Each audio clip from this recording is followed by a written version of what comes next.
This story starts with a phone call between my best friend Mike Capetta and myself. Mike, who lives in New York City and works at NBC's Today Show, was telling me he only gets 10 vacation days a year and wanted to go somewhere very tropically and paradisey-like. Somewhere kind of like Thailand.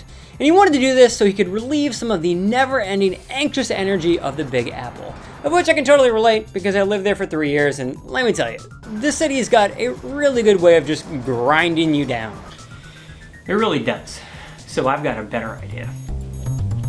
In a masterful pitch session, I had skillfully hijacked Mike's desire for a calm and beautiful beach and slowly increased his thirst for an epic adventure. By the conversation's end, we had both agreed on a far-off destination literally on the other side of the world, so we could sink our teeth into one of the most strikingly bizarre phenomenon on the planet, the Indonesian blue fire. Mike actually did end up going to Thailand first, however my trip started in a place equally as hot and exotic, Miami, Florida. You can see the lens is fogging up. That's because it's so humid in Miami that the lens is actually... My sunglasses are like, I need little like wipers on them. My girlfriend and I were invited to a wedding, and as an adult, I've learned to never say no to a wedding. You may kiss your beautiful, beautiful bride. A few moments later.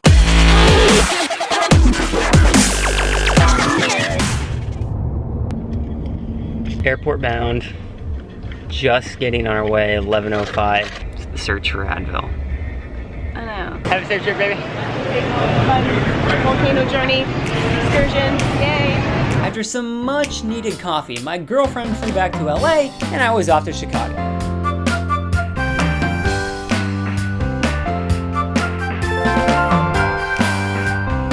The next connection was a 9-hour flight to Tokyo, Japan.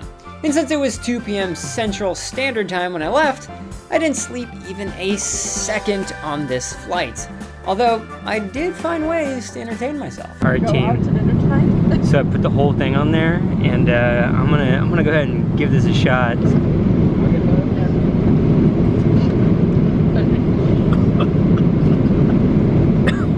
How I can smell it up my nostril. That is different than what we get in the United States. It smells like mace in my face. Very, very authentic.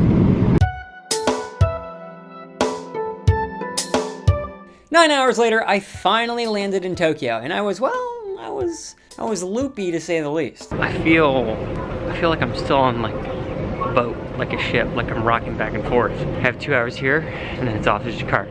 I really like Japan, even though I'm only in the airport. I should definitely come back at some point. It's pretty cool. It looks cool from the airport. I'm really tired. The next leg of the journey was another 7 hours by plane to Jakarta, Indonesia. Coming into full cognition when the cabin lights came on, I landed at 5 a.m. Indonesian time. Almost 6 in the morning. The first hour of the first flight was 13 hours, stayed up the whole way through. And then the second one to Indonesia was 7. I thought I was awake. I thought everyone was just making a bunch of noise, but it was actually because I was like in that first level of sleep and had no clue what was going on. I made my way back to the hotel room right outside the airport by taxi and took the sweetest nap of my life. Sometime while my brain was playing catch up and I was just dreaming about science experiments, Mike had also landed in Jakarta and was making his way to the hotel. The second member of the team has now joined. What's up? Today really officially starts the whole thing, so. It's crazy. It's so insane to be here. Like, we are here, we're doing this. This is probably one of the most dangerous things I've ever done in my life. I mean, like, even probably above Deadliest Catch. So this is gonna be epic, but it's gonna be very, very cool. Like any eager travelers in a foreign country, we wanted to explore. And of course, we led with our stomachs. With a quick Google search, we found what looked like the most authentic Indonesian dinner spot in town, the Dapur Baba Elite. And let me tell you, it pretty much was. Mike reserved this under Mr. Mike on the phone, and we have this entire room to ourselves. Pretty impressive, and this is what they actually wrote on the table. Mr. Mike. First night in Jakarta, bro. Boom. The next morning, it was right back to the airport.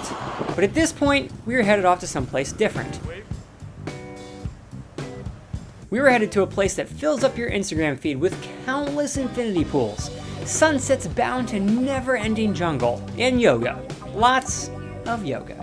This would be no other than Bali, Indonesia. We made it.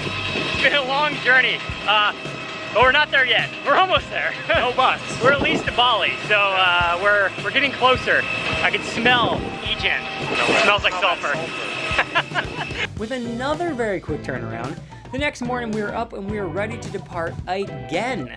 However, this time, the transportation would be on land. Yeah. What was your name again? Ushno. Ushno. Nice to meet you. Nick. Nick, yeah? Yeah. Mike, yeah. Nick, Mike. Okay. Yes. Ichi. Perfect. This portion of the trip will consist of a 6-hour car ride up the western coast of Bali. Not good, man. Not good. Our driver was exactly what I expected. Professional, social, and totally down with the mandatory roadside fruit stand. Pit stop for some local fruit. Well, there's some really cool things. I don't know what they are, but just go for it and see what's what.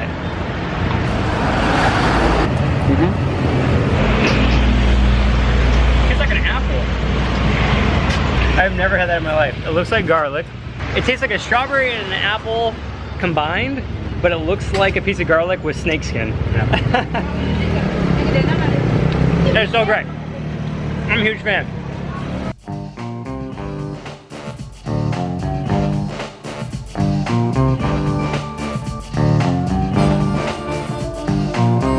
Next, we drove our car right onto a ferry, and in the same 24 hours of getting to Bali, we had actually left Bali. We're traveling now from Bali over to East Java, so I'm looking over on the other side and there's a giant, enormous volcano. So we got an hour on here, we're gonna rest up, charge some batteries, and then we'll be over on East Java, one step closer. That's right, we are doing it. We're here now on the other side, and so we're gonna get back in the car and I think we're gonna get some dinner first. Get some real cultural Indonesian food, all nice up in us. After 3 full days of non-stop travel, we arrived at the base of Kawah Ijen, which is Indonesian for the crater of Ijen. Here we found solace in the simple and authentic way of life in the port town of Banyuwangi. We ate the local cuisine, bonded with the youth, and even decided to go down in local lore as true legends. So Mikey has this really good idea. What Mike wants to do is Mike wants to buy, so we just played soccer actually with all these kids over here. They were a good sport. Mike wants to buy them all ice cream, and so we're figuring out what flavor of ice cream everyone's gonna get. Yeah? Yeah, well, I mean, I think 13 is about a good number. Thank you, mister. Yes. Thank you! Do we have enough? I don't know, how you doing? Thank you, mister. Thank you, mister. Thank you, mister. Thank you, thank you. Mike, that was great. Everyone's happy out here. We just... Hey! Oh wait, there's one more. Oh, there's one little guy over here. We're not gonna forget this little guy. Oh, nice, perfect. Makasih, makasih. Nice. So this is our hangout for the next 8 hours. Look at Mike's little bed. Oh, he gets a little bed, I get the big bed. Yeah, but seniority, I'm older, you know, so whatever. Going to sleep that night, we knew we wouldn't get more than 3 to 4 hours to recharge, as the call time to go see the blue fire was the very early time of midnight. Almost midnight now. Took a nice little sleep. I need a coffee. I slept very solidly. Now it's time to wake up.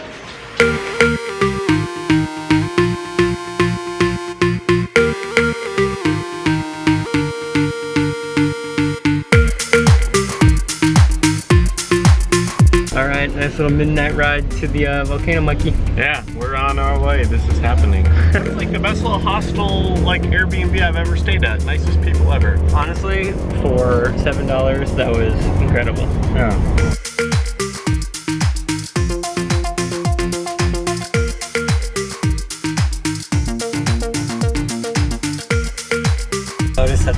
temperature has definitely dropped, and the road has gotten significantly more narrow, and the plants are getting smaller, which means that we're climbing in altitude.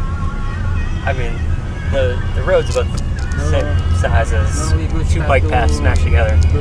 With about 10 other eager hikers in sight, we parked right outside the entrance of the volcano. Here we met up with our guide and began what I believed to be the hardest hike of my life. Let's do it. Hey, see you. All right, here we go, the trek up. Got about an hour. Mike's wearing the headlamp. We see that through fire. Look at that! A little micro version of what we're about to go see. That is so awesome. Our guide had no problem basically running up the volcano, while Mike and I, we were moving at a different pace. The hardest part by far is, so far it's been the climb up. It is really intense. Sweating through everything, 100% humidity, we're in a cloud. Very frequent breaks are very necessary. Can you see out here now? I'm not gonna lie. All right, I've ran a marathon. I've done 2 half marathons. I am dying up here. Like, my lungs are on fire. I am sweating. We're not even halfway yet, and my heart is like beating out of my chest. I'm just like, ah. And just as we ran out of steam, we arrived at the best positioned coffee house in all of Indonesia. Exactly halfway between the base of the volcano and the blue fire. Mike, I can literally see steam rising off of your back. We're at a cafe right now. We've been hiking for about 35-45 minutes. We've got some new friends over here. Spirits are high here. Everyone is really excited to get up there. I know I'm right in that boat too. We're gonna take just a little short respite and then get back on our way. You guys stoked? Yeah! This was by far the best coffee shop I think that I've been to in a long time. The trail's getting a little windier, a little steeper. We're almost to the top. That's the crater right there. That's the edge. That is the edge of the volcano. With coffee down the hatch, we were caffeinated, sweaty, and now smelling the pungent odor of sulfur. It's time to put the gas mask on. Our guide has instructed us that we are now in that zone. And the sulfur dioxide is pretty intense. So I'm gonna go ahead and just get this thing nice and strapped up around me. I was born in the darkness. Do you smell that, Mikey? I can smell it now.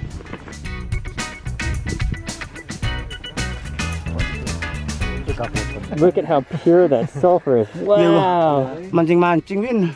Mancing keributan. Yeah, this is where it gets a little dodgy. With what felt like the beginning to a really weird science fiction horror film, we descended into the caldera, or the open mouth of the crater. We're definitely getting closer. As you guys can see, those big sulfur chunks. Can definitely smell the sulfur a lot. Can definitely smell it through the mask. Let's keep moving. You can see the sulfur is all over the place. The sulfur mine is coming up and down here. Did not cut corners up here. Super strong sulfur smell. I mean, we are literally right around the corner from this. I can hear it. Tons of sulfur all over the place. It is extremely sulfur smelling. It smells like rotten eggs. We're so close to actually getting down in there and seeing this blue flame. I'm so excited. Oh, wow. All right, guys, we're right in the dragon's mouth. You guys can see there is sulfur coming directly right out of this. Take a look there. Wow. Pure liquid sulfur flow. Just get up like this. Yeah? Yeah. You okay? Oh, yeah, I feel great. Okay, fine. Yeah, go in there and check it out? Yeah. All right. Whoa. The sulfur is coming right up into our faces. This mask is really helping keep the sulfur out of my eyes and stinging and allowing me to breathe. So we're gonna wait here until we can actually see a little bit more of the blue flame. We're gonna get in there and then film it. It's gonna be awesome. Then out of the blue, no pun intended, I saw something truly remarkable. Go. Holy sh**. Oh, that's awesome. Oh, wow, yeah.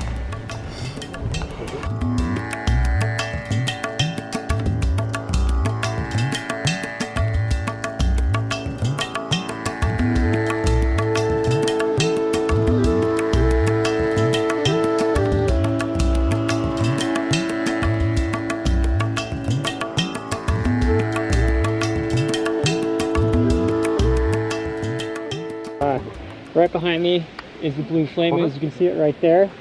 And it's just becoming morning, and so we can still see the blue flame, and we can still see everything over here. And in the darkness, there was so much steam, but now that we actually we can see a little bit because the sun's coming up, you can see it that much better. And you can also see all this sulfur all over this entire crater.